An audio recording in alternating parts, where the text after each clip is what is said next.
may be a gross topic that no one likes to talk about. But if your breath has that kind of odor, you may not have anyone to talk to anyway. Find out more on today's episode of This Old Tooth. Hello, everyone. You are listening to This Old Tooth, a podcast devoted to providing you with honest, agenda-free information about how you can get and keep a beautiful, healthy smile for life. I am your host, Dr. Lisa Germain.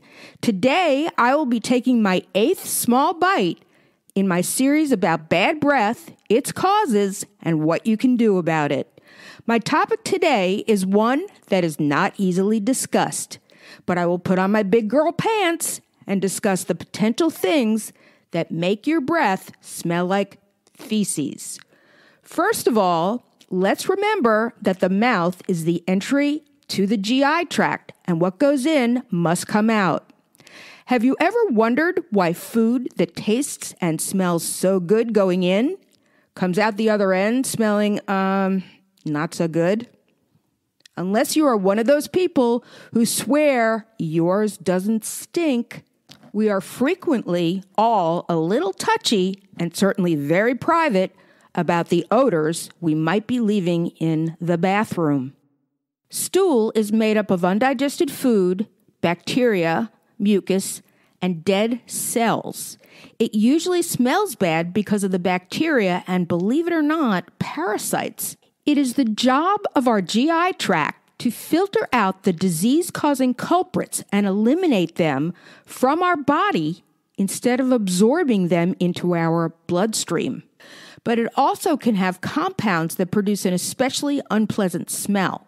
Stool that contains a lot of fat and/or alcohol can smell particularly bad.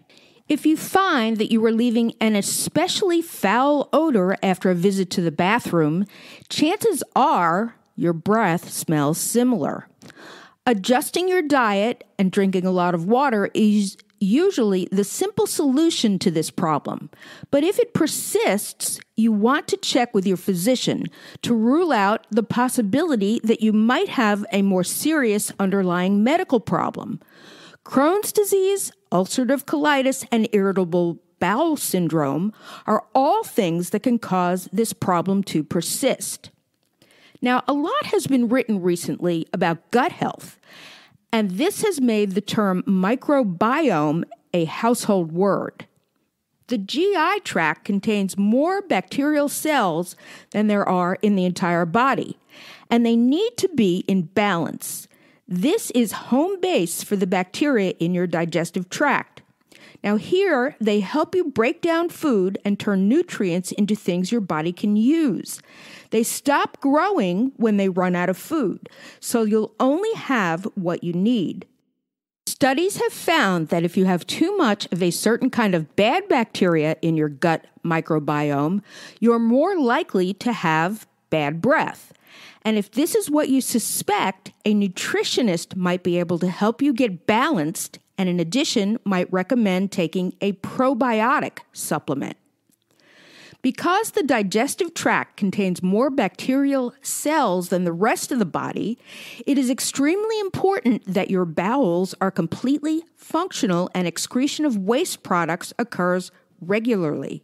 A blockage in your intestinal tract can cause breath that smells like feces due not only to the fact that it is trapped inside your intestines, but also due to food you've eaten that can't move down your intestinal tract to be eliminated. Anything you eat while unable to pass a bowel movement remains inside your digestive tract and ferments, causing bad breath. Intestinal obstructions are dangerous medical emergencies that occur when a blockage forms in either your large or your small intestine. Any number of things associated with intestinal obstruction can cause this unpleasant breath odor, including decreased appetite, bloating, abdominal swelling, constipation, nausea, vomiting, abdominal pain or cramps, and inability to pass gas. If you suspect that you might have an abdominal obstruction, however, Bad breath is the least of your worries. See your physician immediately. It is important that your bowels work well to absorb nutrients that are necessary to keep your body going, but also to keep out any foods, chemicals, and germs that could do you harm. And the good news is that once you get things moving again, your breath will no longer have that horrible odor. In addition to GI problems, sinus infections and other respiratory problems can cause your breath to smell like feces as well.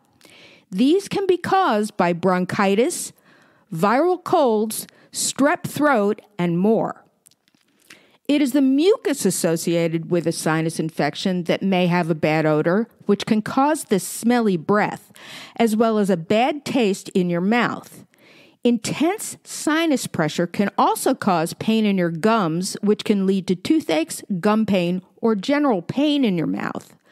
Some sinus infections can become chronic, and if this happens, no amount of brushing, flossing, mouthwash, or mints will remedy the poopy smell that your breath will emit. Getting treatment for the chronic sinus problem is crucial for many reasons. Your breath just being one of them. Now, children are more likely to develop sinus infections after a viral cold than adults. So if your child has gotten over a cold, but you notice that their breath is particularly bad, you might want to take them back to the doctor and make sure that they don't have a sinus infection. The cause of the problem may start out viral, which would not require an antibiotic.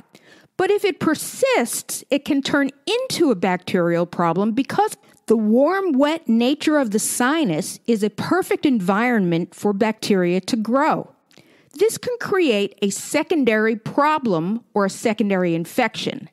Only your doctor can tell you whether or not an antibiotic would be necessary to get rid of this problem. And it is important not to just self-medicate in these instances. You don't want to make your body used to an antibiotic if you don't need it, because when you do need it, it might not work.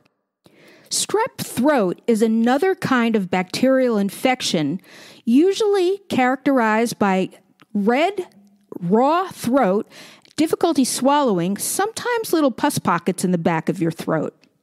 And it can cause horrible breath. I have a vivid memory of the few times that my kids had strep throat because it gave them this very distinct kind of bad breath.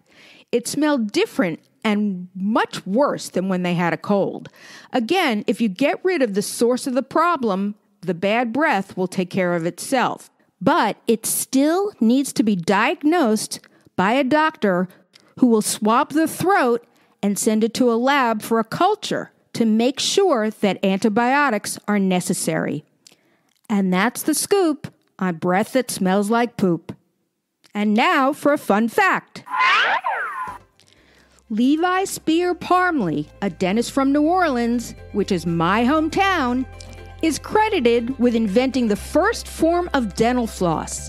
In 1819, he recommended running a wax and silk thread between your teeth to dislodge that irritating matter which no brush can remove and which is the real source of disease. He considered this the most important part of oral care. If you have any questions about your dental health, please go to my website, thisoldtooth.com. Send it to me on my Contact Me page, and it will come directly to my email address, and I will answer it personally. You can also message me on Instagram at thisoldtooth. And until then, thank you for listening, and remember, be true to your teeth, or they will be false to you.